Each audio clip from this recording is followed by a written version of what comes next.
warahmatullahi wabarakatuh. Hai anak-anak, bagaimana kabar kalian hari ini? Semoga sehat selalu dan tetap semangat ya. Pada kesempatan kali ini, kita masih belajar mengenai tema 4. Jenis pekerjaan dalam kegiatan ekonomi.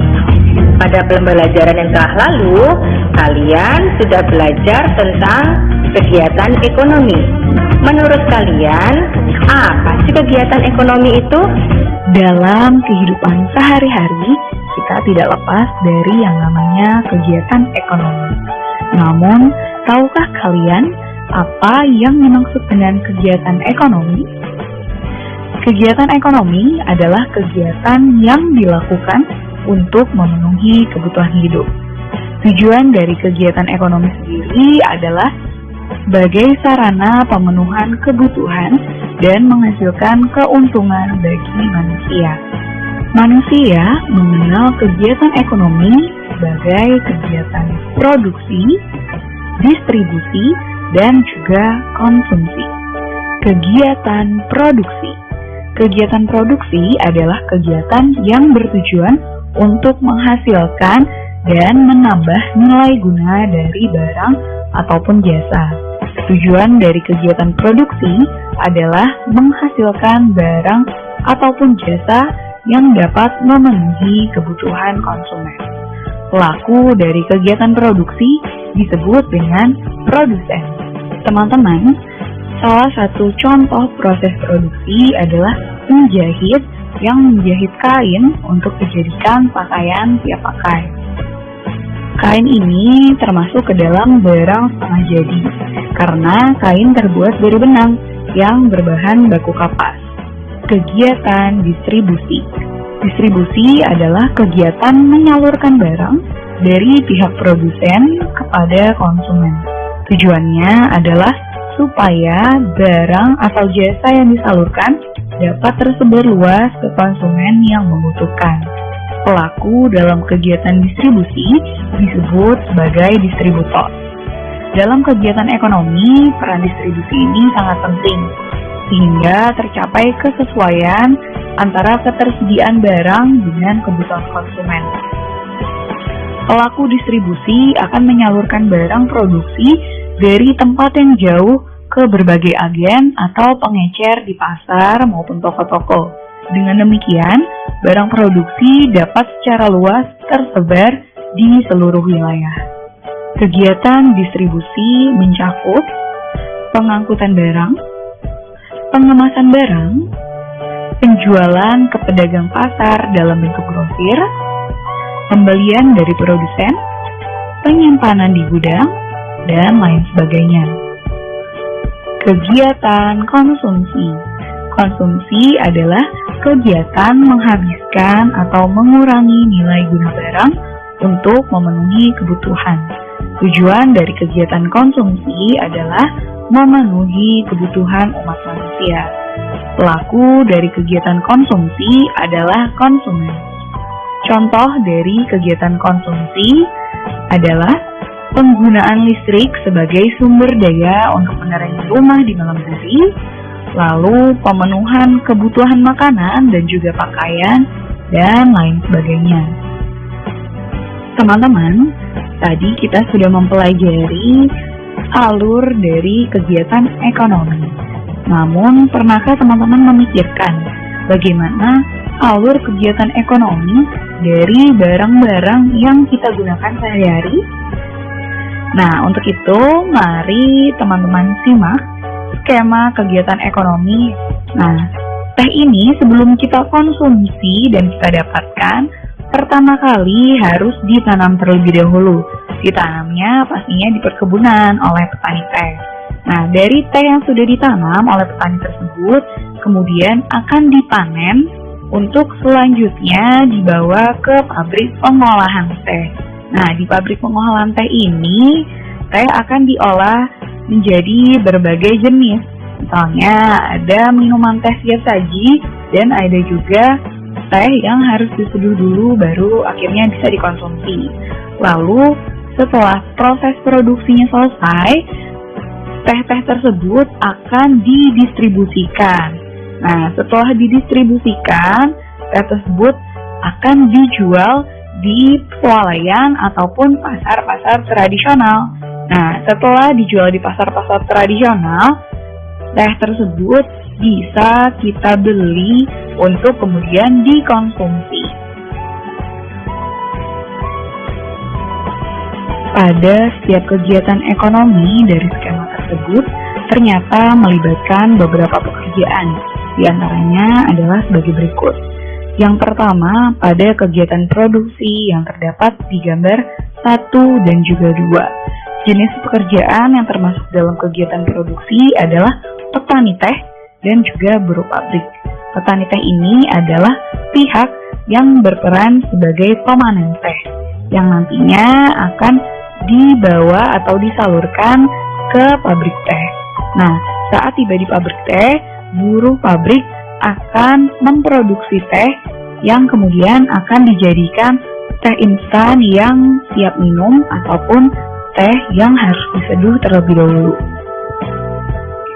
Lalu yang kedua adalah kegiatan ekonomi distribusi yang terdapat dalam gambar 3 dan juga 4.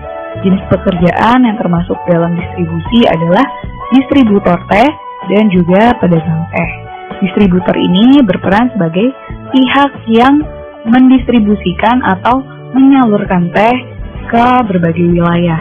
Dan pedagang teh adalah pihak yang bertugas untuk menjual teh ke konsumen.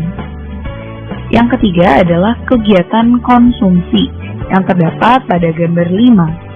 Jenis pekerjaan yang termasuk kegiatan konsumsi adalah orang yang menyeduh teh untuk diminum atau konsumen.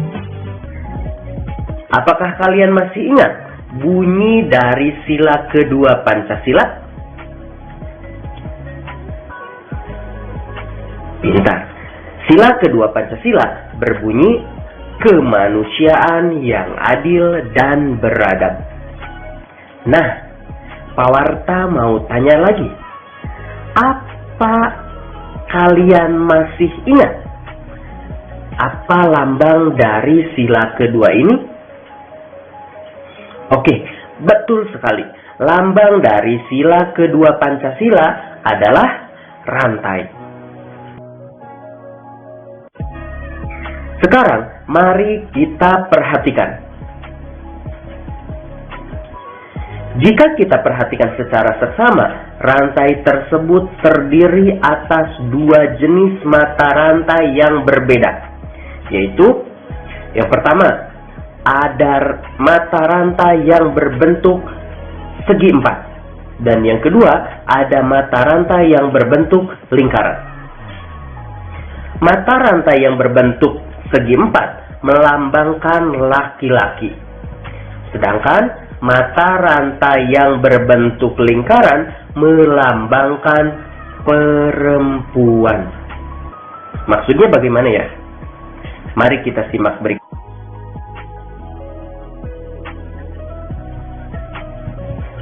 Mata rantai yang saling berkaitan antara mata rantai segi 4 dengan mata rantai lingkaran melambangkan hubungan manusia satu dengan yang lainnya, yaitu laki-laki dan perempuan, perlu bersatu dan saling membantu sehingga menjadi kuat seperti rantai.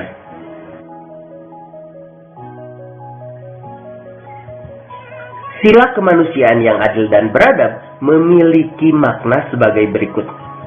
Yang pertama, setiap manusia setara dan sejajar.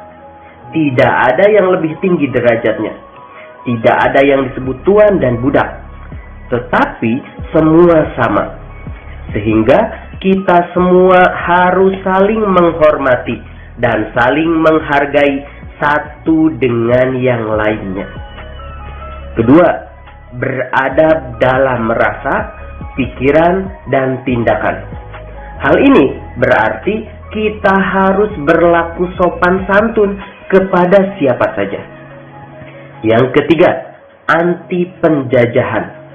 Maksudnya, kita semua adalah manusia yang merdeka, bebas berekspresi, dan bebas berpendapat, selama itu sesuai dengan norma dan hukum yang berlaku. Yang keempat, mengutamakan kebenaran dan keadilan.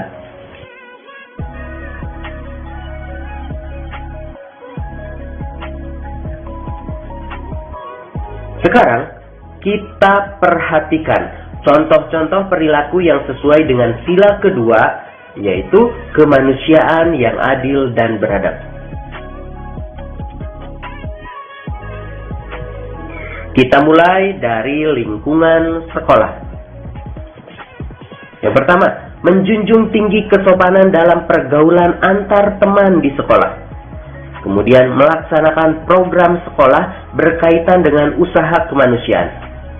Lalu menegur teman yang mencontek, tidak melaksanakan tugas piket, dan melaporkan teman yang membolos atau menyalahgunakan uang sekolah. Berikutnya, membantu teman yang sedang mengalami musibah, baik secara moral maupun material. Tidak merendahkan dan menyakiti perasaan teman. Lalu, mengembangkan sikap tenggang rasa. Selanjutnya, di lingkungan keluarga. Pertama, mencintai, menghormati, dan menaati nasihat orang tua. Kemudian, menjunjung tinggi nilai-nilai luhur keluarga dengan penuh ketulusan sehingga terjadi suasana keluarga yang bahagia. Lalu, menjaga nama baik keluarga di masyarakat. Orang yang muda menghormati orang yang tua. Orang yang sebaya saling menghargai. Dan yang tua menyayangi yang muda. Setiap anggota keluarga melaksanakan hak dan kewajibannya. Tidak saling mencampuri hak orang lain. Dan yang terakhir, saling membantu dan merasakan dalam kesusahan atau kegembiraan. Berikutnya, contoh perilaku yang sesuai dengan sila kedua Pancasila di lingkungan masyarakat. Pertama, membantu korban bencana alam. Kedua, memberi sedekah kepada fakir miskin. Kemudian, tidak menyakiti dan memfitnah orang lain. Lalu, meminta izin bila meminjam barang orang lain. Kemudian, berlaku sopan kepada orang lain. Menjadi donor darah. Mengumpulkan dana bela sungkawa untuk diserahkan kepada yang berhak menerimanya. Dan yang terakhir, menjaga nama baik masyarakat, bangsa, dan negara.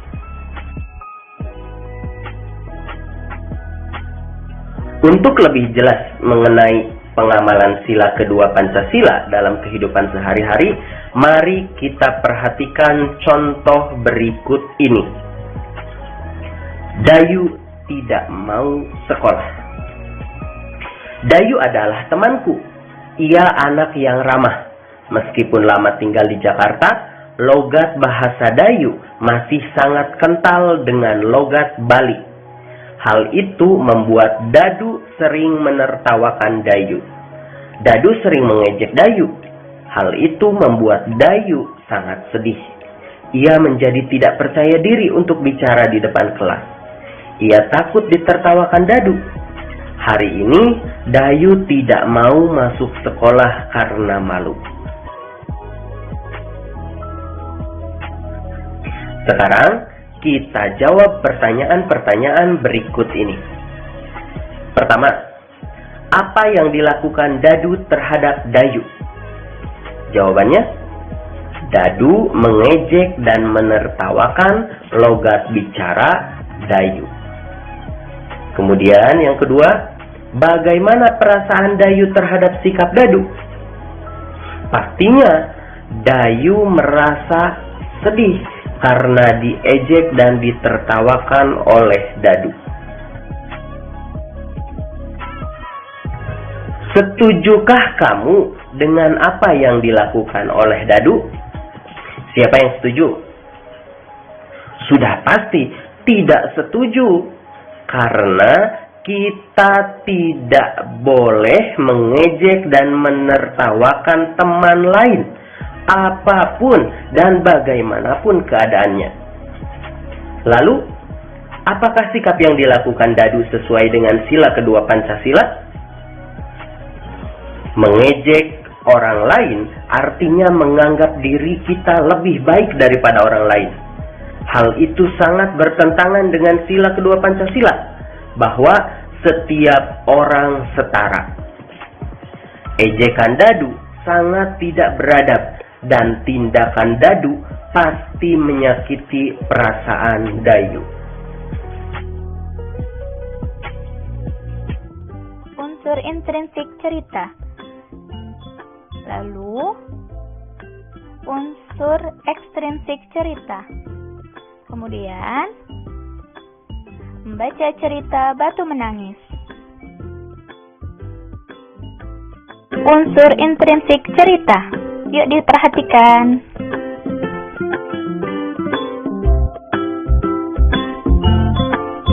Unsur intrinsik adalah unsur-unsur cerita yang berasal dari dalam cerita itu sendiri.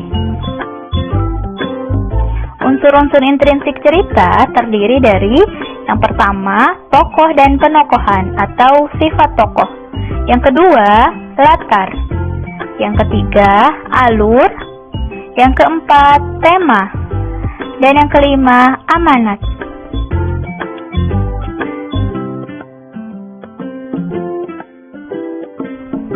Yang pertama, tokoh dan penokohan atau sifat tokoh. Tokoh adalah orang-orang yang diceritakan atau terlibat dalam suatu peristiwa, sedangkan penokohan adalah sifat-sifat atau watak dari para tokoh.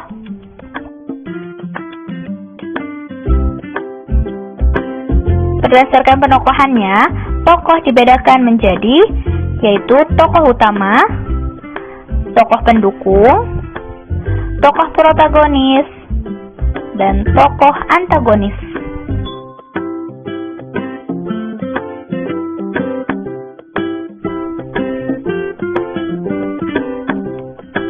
Penjelasan. Tokoh utama adalah tokoh yang paling sering muncul dalam cerita atau tokoh yang menjadi titik fokus permasalahan dalam cerita. Tokoh pendukung adalah tokoh yang sedikit kemunculannya dalam cerita.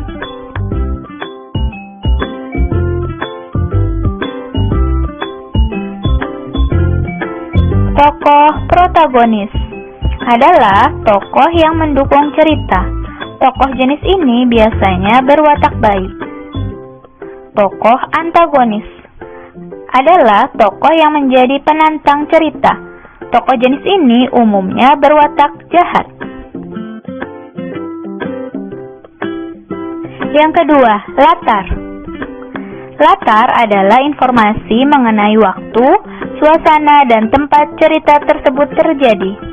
Adanya latar dapat memberikan sensasi cerita nyata bagi yang mendengar atau membaca cerita tersebut.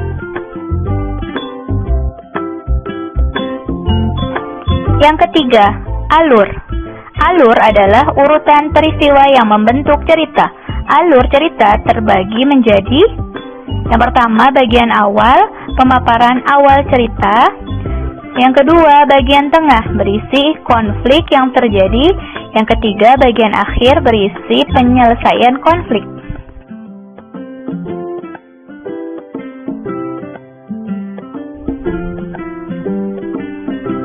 Yang keempat, tema. Tema adalah gagasan pokok yang menjadi permasalahan yang mendasari isi sebuah cerita fiksi. Biasanya, tema dari suatu cerita rekaan tercermin dari judul cerita fiksi tersebut. Yang kelima, amanat. Amanat adalah pesan moral, yaitu nilai-nilai yang ingin disampaikan agar pembaca mendapatkan pelajaran dari cerita tersebut.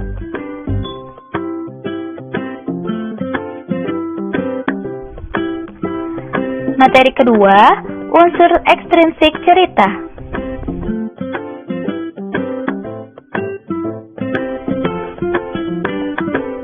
Unsur ekstrinsik adalah unsur-unsur cerita yang berasal dari luar cerita.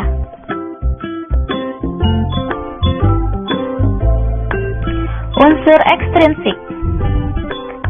Yang pertama, latar belakang penulis adalah faktor yang ada di dalam diri penulis sehingga mendorong penulis menulis cerita. Yang kedua, latar belakang masyarakat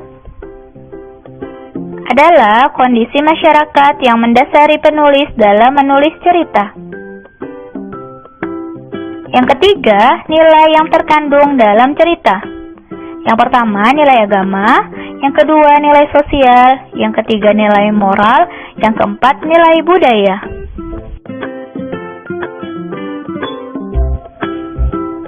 Materi ketiga, membaca wacana berjudul Batu Menangis.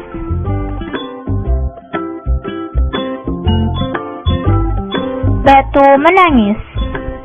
Dahulu kala, di bukit kecil di Kalimantan Barat, hiduplah seorang janda yang sangat miskin bersama anak gadisnya. Anak gadisnya sangat cantik, namun sayangnya ia memiliki sifat yang buruk. Gadis itu amat pemalas dan manja. Ia tidak pernah membantu ibunya melakukan pekerjaan rumah. Suatu hari, anak gadis itu diajak ibunya turun ke desa untuk berbelanja. Ketika mereka mulai memasuki desa, orang-orang desa memandangi mereka. Warga desa begitu terpesona melihat kecantikan anak gadis itu. Sedangkan di belakangnya ada sang ibu dengan gaya yang sangat dekil dan sederhana.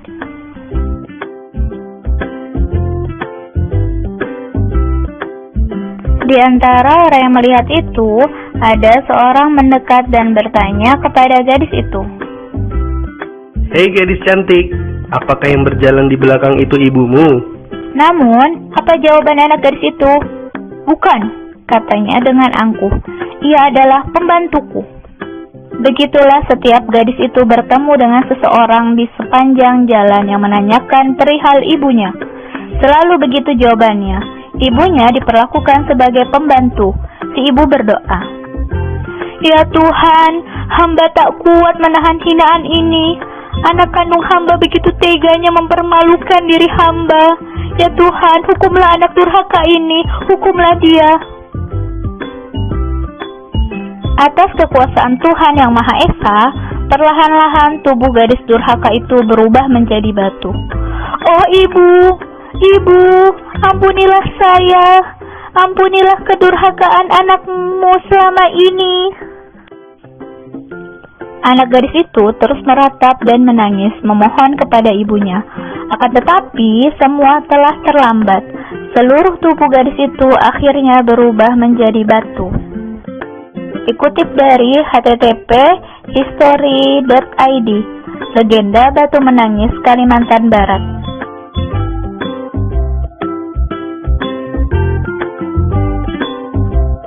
Berikut ini unsur intrinsik cerita Batu Menangis.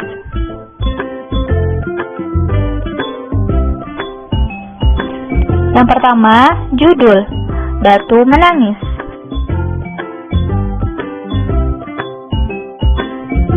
Yang kedua, tokoh. Tokoh utama gadis cantik dan ibunya. Tokoh pendukung warga.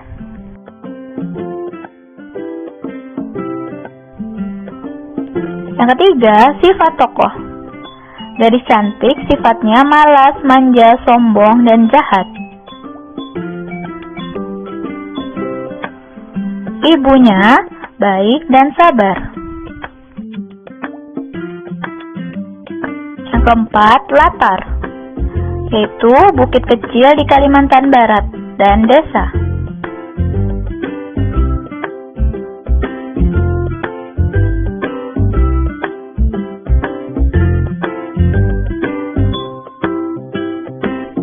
Yang kelima, tema. Temanya, anak yang durhaka pada ibunya. Yang keenam, amanat. Kita tidak boleh durhaka pada orang tua. Yang terakhir, alur. Ada seorang gadis cantik dan ibunya yang sangat miskin. Gadis tersebut tidak mengakui ibunya, menganggap ibunya sebagai pembantu. Ibunya sakit hati dan berdoa agar Tuhan menghukum anaknya. Kemudian gadis itu berubah menjadi batu. Anaknya terus-menerus meratap dan menangis.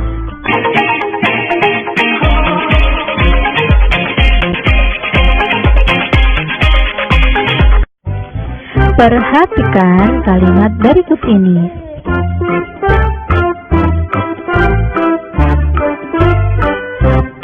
Kalimat tersebut termasuk kalimat konotasi. Lalu, apakah yang dimaksud dengan kalimat konotasi?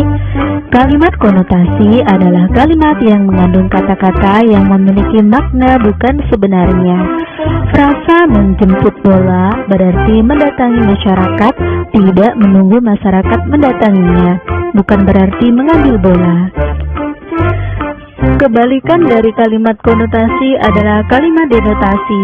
Kalimat denotasi merupakan kalimat yang mengandung arti sebenarnya. Kalimat denotasi menyampaikan makna seperti yang tertulis di dalam kalimat. Perhatikan contoh kalimat denotasi berikut ini.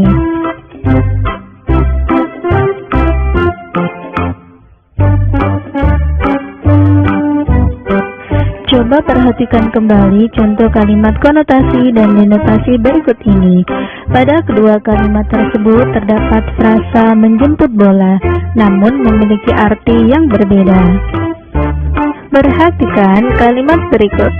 Tangan kanan Ruli patah karena jatuh dari sepeda. Karena kejujurannya, Pak Budi ditunjuk sebagai tangan kanan menteri. Pada kedua kalimat tersebut terdapat frasa tangan kanan, namun memiliki arti yang berbeda. Pada kalimat pertama menyampaikan makna seperti yang tertulis dalam kalimat tersebut, makna denotasi. Sedangkan makna frasa tangan kanan pada kalimat kedua adalah orang kepercayaan, disebut dengan kalimat konotasi. Pembahasan mengenai unsur-unsur kalimat. Sebelum mengetahui apa saja yang termaksud dari unsur kalimat, teman-teman harus lebih dahulu mengetahui arti dari kalimat. Kalimat adalah satuan terkecil dari bahasa dalam bentuk lisan maupun tulisan yang terdiri dari rangkaian kata yang memiliki atau mengandung arti makna tertentu. Unsur-unsur dari kalimat terdiri dari subjek, predikat, objek, dan keterangan. Untuk lebih mengetahuinya dari masing-masing unsur kalimat, yang pertama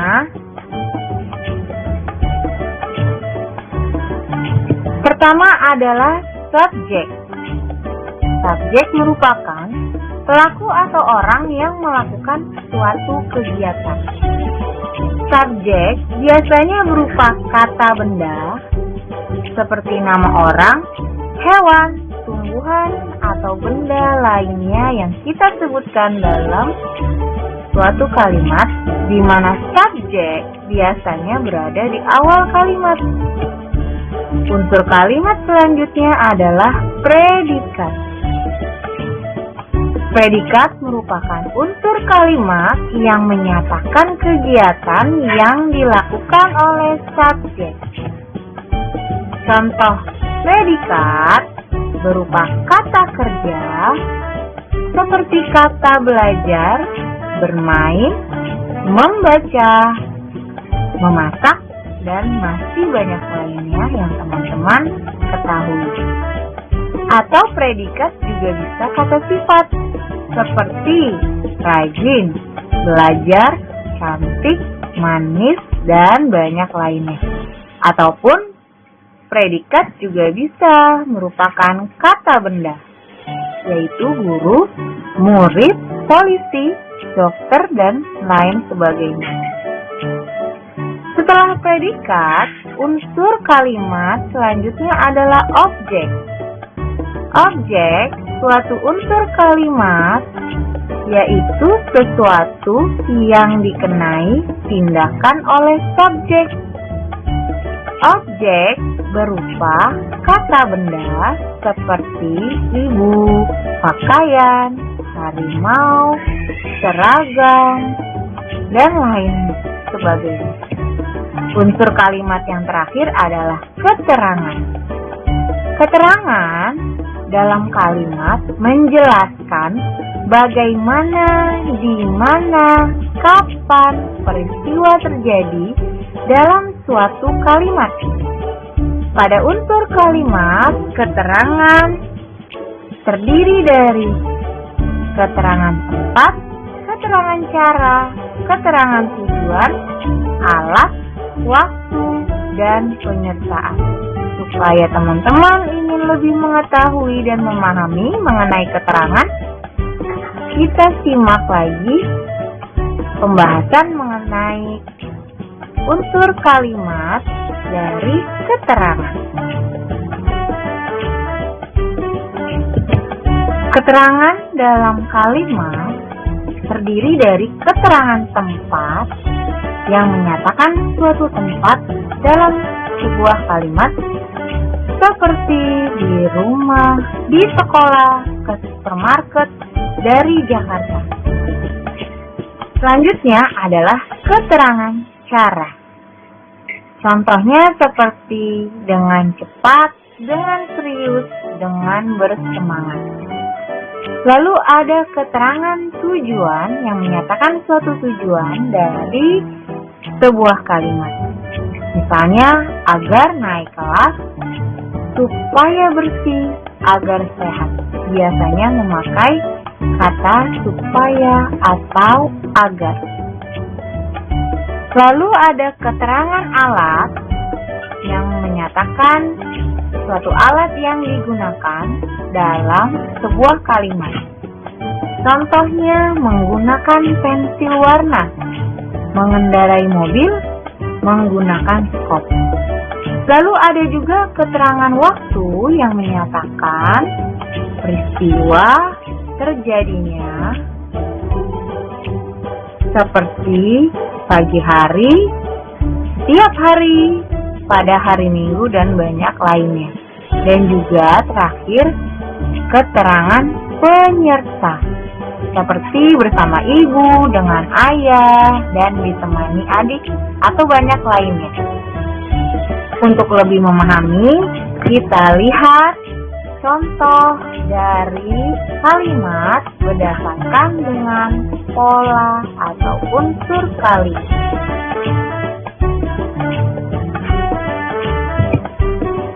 Contoh dari kalimat dengan unsur atau pola. Contoh pertama, di mana kalimat berikut memiliki dua unsur, yaitu subjek dan predikat. Kalimat pertama, ibuku seorang guru. Subjeknya adalah ibuku dan predikatnya adalah seorang guru. Di sini, predikatnya termasuk dari kata benda. Contoh kedua, burung beo sedang berkicau.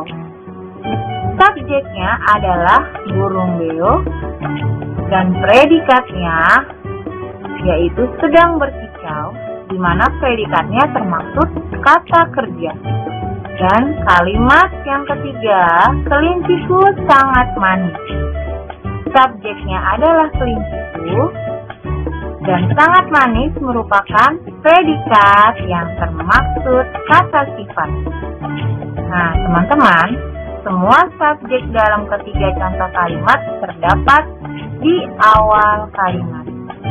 Namun perbedaannya adalah di letak predikatnya. Dari masing-masing kalimat, predikatnya memiliki jenis yang berbeda. Bisa dipahami ya oleh teman-teman.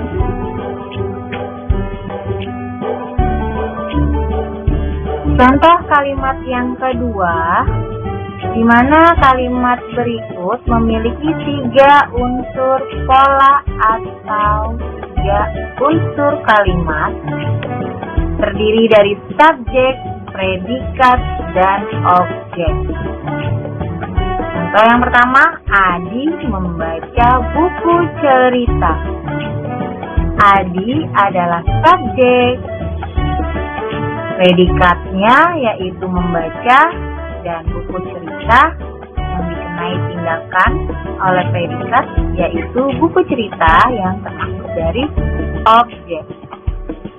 Motor itu melaju sangat cepat. Motor itu adalah subjek. Apa yang dilakukan motor? Melaju, yang merupakan predikat. Sangat cepat merupakan objek. Bani bermain bola. Baninya adalah subjek, predikatnya adalah bermain, dan objeknya adalah bola.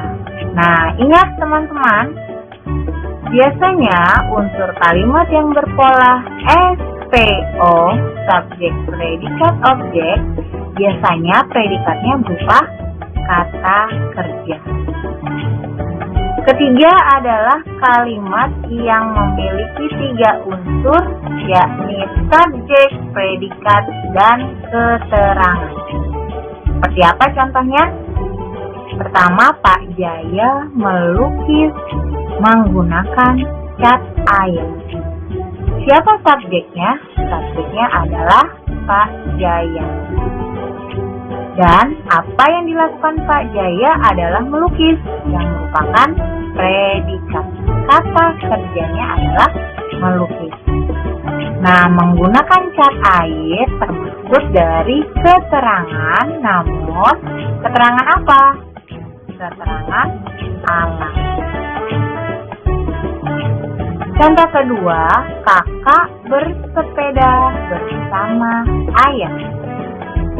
Kakak adalah subjek, bersepeda predikat, dan bersama ayah adalah keterangan penyerta. Tadi di awal sudah dibahas beberapa keterangan yang ada dalam sebuah kalimat. Paman datang dari Surabaya. Siapa yang merupakan subjek? Subjeknya adalah paman, predikatnya adalah datang. Dari Surabaya merupakan keterangan tempat. Lalu, contoh terakhir, matahari terbenam di sore hari. Pastinya teman-teman sudah tahu siapa yang menjadi predikat, yaitu terbenam, yang menjadi subjek matahari, dan di sore hari adalah keterangan waktu. Semoga bisa dipahami ya.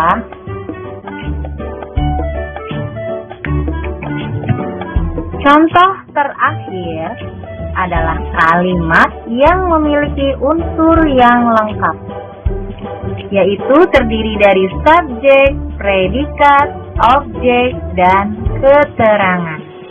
Seperti apa contohnya? Fani membacakan sebuah puisi di depan kelas. Subjeknya teman-teman pasti sudah tahu, yaitu Fani. Membacakan adalah predikat. Apa yang dibacakan adalah puisi, merupakan objek yang dikenai tindakan oleh predikat, dan di depan kelas merupakan keterangan tempat. Kalimat selanjutnya, malam hari para nelayan pergi menangkap ikan. Nah, teman-teman, malam hari merupakan keterangan waktu. Para nelayan adalah subjek. Pergi menangkap, yaitu predikat, dan ikan merupakan objek. Lalu contoh lainnya, ibu menasihati adik agar rajin belajar. Di sini pelaku utamanya adalah ibu yang merupakan subjek. Apa yang dilakukan ibu? Yaitu menasihati, adalah predikat. Siapa yang dinasihati oleh ibu adalah adik yang merupakan objek. Nah, agar rajin belajar adalah keterangan tujuan dari kalimat ini. Contoh selanjutnya, ayah menonton pertandingan bola dengan bersemangat. Ayah termasuk subjek, menonton yaitu predikat. Hal kegiatan yang dilakukan ayah, apa yang ditonton ayah merupakan objek yaitu pertandingan bola, dan dengan bersemangat adalah keterangan penyerta dari kalimat ini. Teman-teman, untuk keterangan dari suatu kalimat boleh diletakkan di awal atau di akhir kalimat. Seperti contoh di nomor 2, keterangan diletakkan di awal kalimat. Dan contoh lainnya, keterangan diletakkan di akhir kalimat. Mengetahui gambar. Submaterinya yang pertama adalah mengidentifikasi hal-hal yang diperhatikan saat menggambar. Dan kedua, menjelaskan cara melakukan apresiasi terhadap gambar. Simak penjelasannya dengan baik ya. Karena nanti di akhir video ada tugas yang harus kalian kerjakan. Nah, sebelum kita beranjak pada materi, perhatikan gambar berikut. Gambar seorang pelukis dan juga gambar seorang arsitek. Kedua, pekerjaan tersebut memerlukan keterampilan menggambar. Jika tidak memiliki keterampilan tersebut, maka pekerjaan tersebut tidak dapat dilakukan. Sekarang kita beranjak pada materi. Materi yang pertama yaitu mengidentifikasi hal-hal yang diperhatikan saat menggambar. Nah, tahukah kalian apa itu menggambar? Menggambar merupakan kegiatan membentuk citra atau objek dengan menggunakan banyak pilihan teknik dan alat. Kebanyakan karya dengan cara menggambar adalah imajinasi seorang juru gambar. Sumber imajinasi ini bisa berupa tampilan nyata dalam kehidupan sehari-hari, seperti potret, atau setengah nyata, seperti karya-karya sketsa, atau yang benar-benar mementingkan gaya gambar, seperti kartun, karikatur, atau gambar abstrak. Peralatan yang sering digunakan adalah pensil grafit, pena, kuas tinta, pensil warna, krayon, pensil kontek, dan spidol. Bisa pula dengan peralatan digital seperti stylus, mouse, dan alat lainnya yang menghasilkan efek sama seperti peralatan manual. 5 hal yang perlu kalian perhatikan saat menggambar. Pertama yaitu perspektif, yakni menggambar sesuai kesan pandangan mata. Dengan demikian, gambar akan sesuai dengan kondisi sebenarnya. Adapun hukum-hukum perspektif, yang pertama, benda akan mengecil, menyempit, memendek, dan kabur bila menjauhi mata. Kedua, semua benda, garis, dan bidang akan menuju titik lenyap bila menjauhi mata. Ketiga, garis secara horizon akan tetap sejajar walau menjauhi mata. Keempat, garis tegak lurus horizon akan tetap tegak walaupun menjauhi mata. Hal penting yang kedua yaitu proporsi, yaitu keseimbangan, kesebandingan, serta kesesuaian bentuk juga ukuran gambar, sehingga nampak serasi dan profesional. Dengan menerapkan prinsip proporsi ini, objek gambar yang satu dengan objek gambar yang lain harus tampak wajar. Misalnya, gambar cangkir dengan gambar teko tentu lebih besar tekonya. Akan tampak tidak wajar jika cangkir digambar lebih besar daripada teko. Hal ketiga yang penting yaitu komposisi, yakni susunan atau letak dari objek yang digambar. Letak objek suatu gambar dengan objek gambar yang lainnya hendaknya tidak berjauhan, sehingga tidak tampak bersih. Bila gambar objek disusun menyatu, akan tampak indah. Hal keempat yaitu hal sound atau gelap terang. Ini berkaitan dengan bagaimana jatuhnya cahaya pada objek yang digambar. Benda akan terlihat oleh mata kita bila terkena cahaya.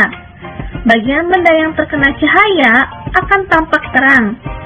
Sedangkan bagian benda yang tidak terkena cahaya akan tampak gelap.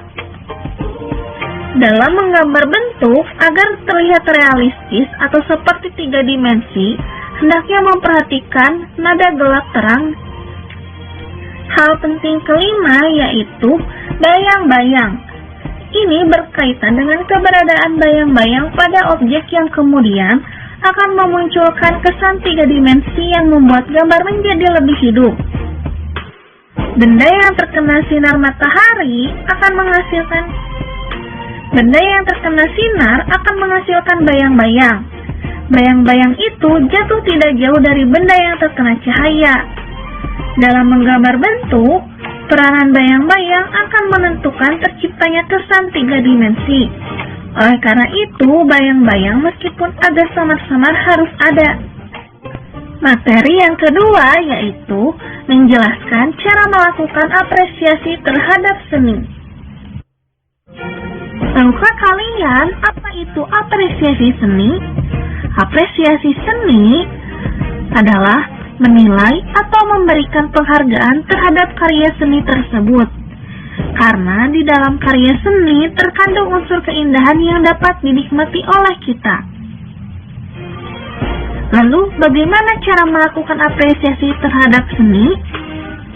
Cara yang pertama yaitu melakukan pengamatan. Kita melakukan pengamatan terhadap karya seni yang akan kita apresiasi. Kemudian, berikan komentar baik atau motivasi kepada hasil karya seni tersebut. Ingat, komentarnya dengan kata-kata yang baik, tidak boleh menggunakan komentar yang menjatuhkan. Selanjutnya, kalian perhatikan gambar pemandangan berikut ini. Bagaimana menurut kalian gambar ini? Bagaimana pemilihan warnanya? Bagaimana kerapian gambarnya? Dan apa pesan moral dari gambar ini? Nah, sekarang kita membahas tentang apresiasi terhadap gambar pemandangan. Kita dapat memberikan apresiasi terhadap gambar orang lain sesuai dengan hasil yang ditampilkannya. Apresiasinya dapat berupa kerapian gambarnya, detail gambar, keindahan gambar, serta pemilihan warnanya. Dan juga kalian juga harus menyebutkan pesan moral dari gambar tersebut. Apabila gambar tersebut kurang baik, kita juga dapat memberikan pendapat dan saran agar gambar yang dihasilkannya lebih baik lagi. Untuk lebih jelasnya, kalian perhatikan contoh berikut ini. Tema gambarnya adalah persawahan dan kegiatannya. Contoh apresiasinya sebagai berikut. Hasil gambarnya bagus. Gambar pemandangan sawahnya sudah jelas. Pemilihan warnanya sesuai. Teknik pewarnaan dan gambarnya juga rapi. Gambar ini juga memiliki pesan positif, yaitu kita harus memanfaatkan sumber daya alam dengan bijak. Sekian ya, semoga bermanfaat dan tetap semangat selalu. Assalamualaikum warahmatullahi wabarakatuh.